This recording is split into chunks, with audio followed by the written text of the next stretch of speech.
I'm Robert Bowling. I'm the community manager for Modern Warfare 2 at Infinity Ward.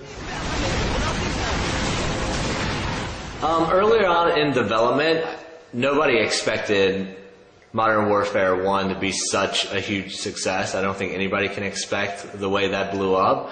So early on, you're kind of overwhelmed with what it is and that mentality of, okay, now we have to do even better than that. We have to, overcome that. So it's overwhelming at first, but you have to put that out of your mind and you have to focus on, okay, we just want to make a fun game that we know how to make and we think our community will love. So we put those expectations aside. We didn't want to be distracted with all this pressure and just focus on making a fun game that we know how to make.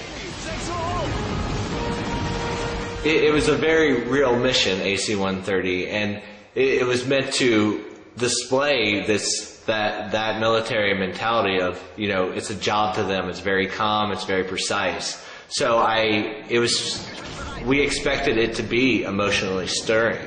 I mean, if it's a disturbing aspect to look at war like that, of like, it's a job and good kill, that was clean there. So I think we expected an emotional reaction to that, because there should be an emotional reaction to that. Nagel die Typen beim Gebäude fest. Whoa! First of all, that's a tragedy, and that's not the focus of games at all. I mean, we set out to make mature games for adults that are rated for adults, and our games are designed around just being a fun experience for adults to engage in. So, I mean, there's no relation to our games and a tragedy that's unfolded. We're making a game to just be fun and be about completing military objectives and working as a team. And so we focus our games and talk about making them fun for teamwork and fun for objectives, and not so much about that. I wouldn't say there's any one movie that we get inspiration from, or one source. We get inspiration for gameplay elements and mission inspirations from all over the place. I mean, we all read a lot of books, we watch a lot of movies, action movies and TV shows. We travel a lot and get inspiration from all types of different places. I mean, right now, just being in the old Munich airport and thinking about how it was redone and it was this abandoned place is inspiration for what I think is a cool environment. So it really comes from all different things around us. I think our big focus is a big variety of levels. So we might have an overarching concept of like, this is the story that we're trying to tell, and then some of that's obvious on where it might take place, and then some of it's we're like, okay, where's a cool location that you might have never played in before, or what's a cool location that would just be fun to experience going through in a game. So we like to have a variety of environments and places that you might never see in your normal life. We get inspired from all over the place. So a lot of times you'll watch a movie and you'll be like, oh, that's really cool how they did that. It might be filming techniques or some, a certain way they shot something that you're like, oh, that would be cool from this perspective. So I think we're inspired by all kinds of art. There's no guys who work in Hollywood on the Infinity Ward development team, but we work with a Hollywood writer who writes for TV shows and some movies, and he's the writer of NCIS. Well, one of the main characters in Modern Warfare 2 is Soap McTavish, that you played as in Modern Warfare 1. He's now a captain that leads you in Task Force 141. So a lot of our players have asked about what happened to him, because his fate is up to speculation at the end of the first game. So there's a lot of attachment to that character for people who played with him in the first game and, was with him at the end.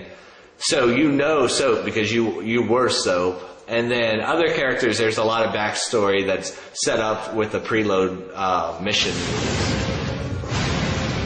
How it came to this? Well, Modern Warfare 2 is a direct sequel from Modern Warfare 1. So that the story of the 2 picks up exactly where Modern Warfare 1 left off.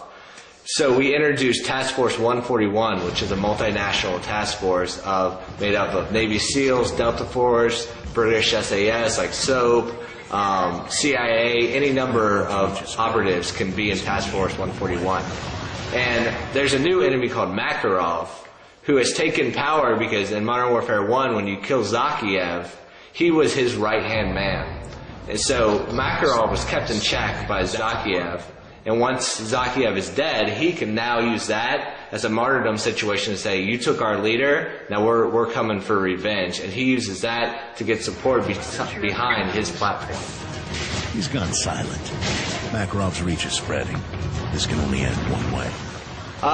In Modern Warfare 2, we have an updated engine with the Modern Warfare 2 engine, so we have texture streaming now. And what this allows us to do is stream in high-res textures to give very detailed environments whenever you're fighting through a level. And it also gives us the added advantage of having much larger levels. So we have much larger levels, more detailed environments that you're fighting through. And then we also have new gameplay mechanics that add up the variety of gameplay. So there's stealth, and there's action, and there's some user-controlled vehicle sections, and new mechanics like breaching that you might have seen in Special Ops, where you breach through a wall, and once you blow your way in, you enter the room, and you go into slow motion so you can, assess the situation. We have a lot of new weapons in Modern Warfare 2. We also brought some old favorites from Modern Warfare 1 that we completely redid. So anything from the old game has been completely redone.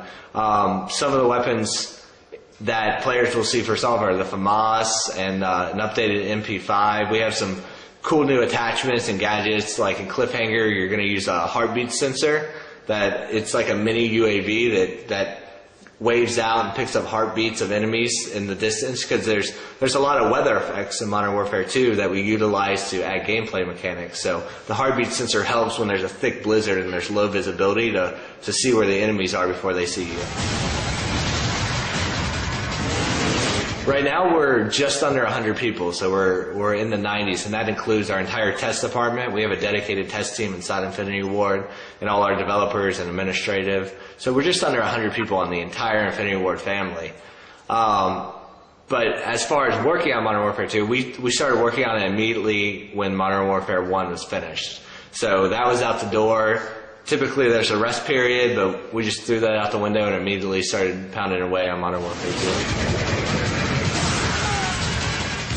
Every game has their own design philosophy, so I don't really compare a lot of games to other games, because they all have their philosophy. Like, we focus on being really fast-paced, really fun action movie experience, where another game, like, I'm a huge fan of Fallout 3, but they're an entirely different philosophy of what's fun in that game. That's a fun exploration game and quests, and so I don't like to compare games directly to each other. We don't do lead platforms. We give equal love to every platform.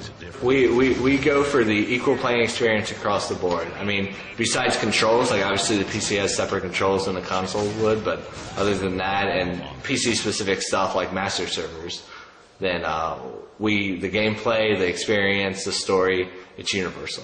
We focus on making our games fun, and they're fun experiences, and we put a lot of work into the story and pulling the character in to being interactive and connecting them with the characters they play. So we do a lot of elements of everything's in first person. We don't do cutscenes. We never take you out of the moment. And I think our players really appreciate that.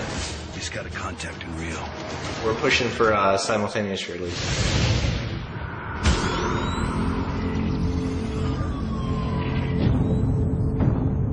Players can go out and get it on November 10th, 2009.